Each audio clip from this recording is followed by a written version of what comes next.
अस्सलाम वालेकुम रहमतुल्लाह। मैं हूं आपके साथ आपका भाई हकीम मोहम्मद इमरान। आप देख रहे हैं बाबा हिकमत यूट्यूब चैनल।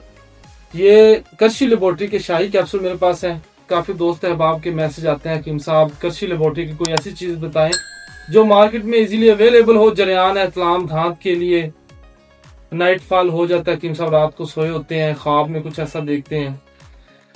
दरूद शरीफ पढ़ के 3 दफा अव्वल आखिर दरूद शरीफ, अल्हम्दु शरीफ, कुल वल्लाह शरीफ पढ़ के रात को सोया करें अपने ऊपर दम करके। बफज़ल खुदा इंशाल्लाह इसका बहुत अच्छा रिजल्ट है।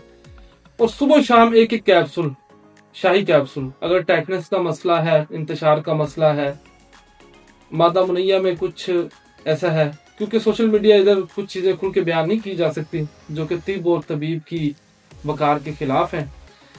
बाकी नीचे नंबर दिया गया है, आप मुझे कॉल कर सकते हैं मेरे मतलब टाइम के मुताबिक।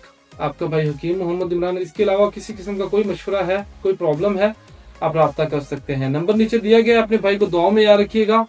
टेक केयर, अल्लाह हाफिज।